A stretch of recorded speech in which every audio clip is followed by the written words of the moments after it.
নমস্কার, আমি প্রতিমা। আমার চ্যানেলে সবাইকে জানাই স্বাগত। আজ আমি আলু শাক ভাজা রেসিপি নিয়ে চলে এসেছি।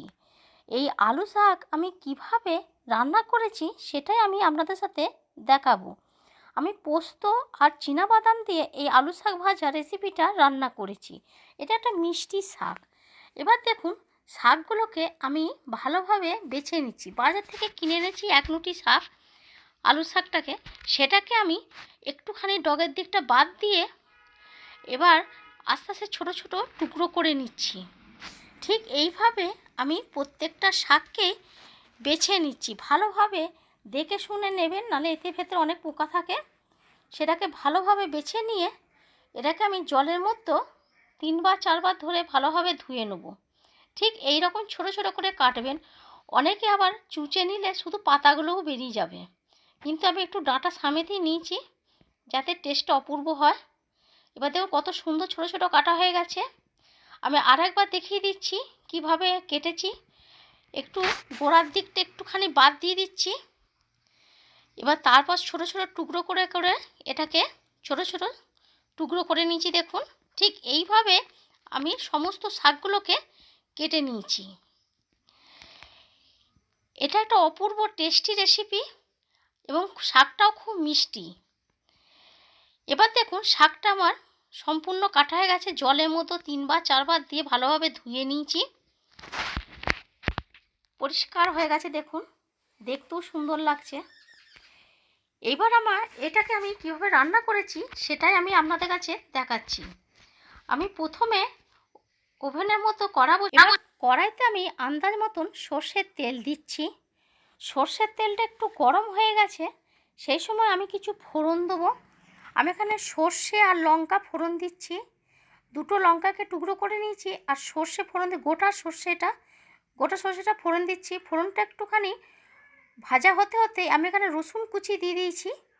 রসুনটাকে আমি থেতো করিনি, আমি ছোট ছোট টুকরো করে কেটে নিয়েছি।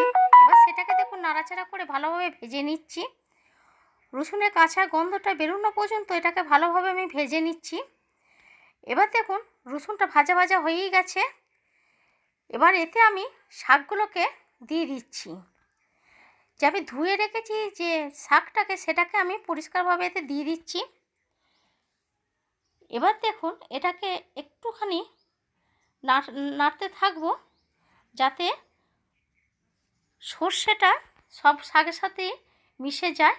একটুখানি নাড়তে থাকবো। এবার আমি আন্দাজ মতন এখানে একটু নুন দিয়ে দেবো। এখানে আপনাদের আন্দাজ মতো নুন ব্যবহার করবেন। আর শাকটা দেখুন কত ছোট ছোট টুকরো টুকরো করে কেটে নিয়েছি। দেখুন, এবার দেখো একটু নুন দিচ্ছি আমি। নুনটাকে দিয়ে একটু নাড়াচাড়া করব। নিজেদের স্বাদ মতো নুনটা দেবেন। এবার নুনটা দিতে দেখুন জল বেরিয়ে গেছে এতে অনেক। আমি আর বাড়তি জল দেবো না, এই জলটা দিয়ে সেদ্ধ হয়ে যাবে। এবার এটাকে আমি জলটা শুকনো করা পর্যন্ত চাপা দিয়ে দেবো। চাপা দিয়ে ঢাকা দিয়ে দেবো। ঢাকা দিয়ে এই জলটা যতক্ষণ না শুকনো হচ্ছে ততক্ষণ এটা সেদ্ধ হয়ে যাবে, শাকটাও আমার সেদ্ধ হয়ে যাবে। এবার দেখুন চাপাটাকে দিয়ে দিচ্ছি। এবার আমি মিনিট 10 পরে ঢাকনাটা খুলে এবার দেখুন ভাজা ভাজা শুকনো শুকনো পাড়া হয়ে গেছে।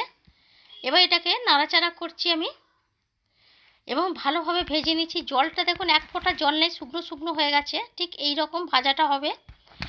এবার আমি ওপর থেকে চিনি দিয়ে দিচ্ছি 1 চামচ। চিনিটা দেওয়া হচ্ছে শাকটা যাতে মিষ্টি হয় সেই জন্যে। এমনি শাকটা মিষ্টি, তাতে একটু টেস্টটা হওয়ার জন্য চিনিটা দিলাম। আপনারা যদি অনেকে চিনি খেতে চান না, তার আগে দিতে হবে না, অ্যাভয়েড করে যাবেন। এবার আমি গোটা পোস্ত দিয়ে দিচ্ছি। এখানে পোস্ত বাটা নয়, গোটা পোস্ত ছড়িয়ে দিচ্ছি, শাকের ওপরে ছড়িয়ে দিচ্ছি। দেখুন গোটা পোস্ত 2 চামচের মতন পোস্ত আছে, পোস্তটাকে ছড়িয়ে দিলাম। এটাকে দিয়েও আমি ভালোভাবে নাড়াচাড়া করে নিচ্ছি। পোস্তটাকে দিয়ে ভালোভাবে আমি একটু সময় ধরে ভেজে নেব যাতে পোস্তটা একটু ভাজা হয়ে যায়। এবার দেখুন ভাজা হয়েই গেছে। এবার উপর থেকে আমি চীনাবাদাম ছড়িয়ে দিচ্ছি। আমি একটু ভাজা বাদামই ছড়িয়ে দিচ্ছি এখানে। বাদামটা দিয়ে ভালোভাবে নাড়াচাড়া করে নিচ্ছি এবং একদম শুকনো শুকনো পাড়া হয়ে গেছে দেখুন। এবার একটুখানি সময় ধরে এটাকে ভেজে নেব। ভেজে নিয়ে দেখুন আমার রেসিপি এখানেই সম্পূর্ণ হয়ে গেছে। ঠিক এইভাবেই আলু শাক রেসিপি রান্না করা যায়। আমি এই সময় বলে দিই, আমি আছি প্রতিমা ইউনিক রান্নাঘরে। প্রতিমা ইউনিক রান্নাঘরের পক্ষ থেকে সবাইকে জানাই আন্তরিক শুভেচ্ছা। রেসিপিটা ভালো লাগলে লাইক করবেন, কমেন্ট করবেন, চ্যানেলটাকে সাবস্ক্রাইব করে দেবেন। কেমন হয়েছে রেসিপিটা কমেন্টে বলবেন। এবার দেখুন আমি এটাকে পরিবেশন করার জন্য এটা তৈরি হয়ে গেছে। এটাকে আমি ওটা অন্য পাত্রের মধ্যে তুলে নিচ্ছি।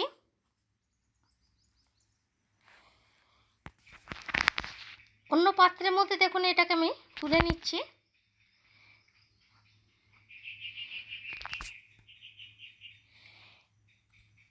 এটা গরম ভাতের সাথে দুর্দান্ত যাবে এই রেসিপিটা। শীতকালে দুপুরবেলায় গরম ভাতে প্রথম পাতে এই রেসিপিটা দুর্দান্ত যাবে। এবার দেখুন আমি এটাকে পরিবেশন করেছি, ঠিক অপূর্ব টেস্টি দেখতে হয়েছে দেখুন। নমস্কার।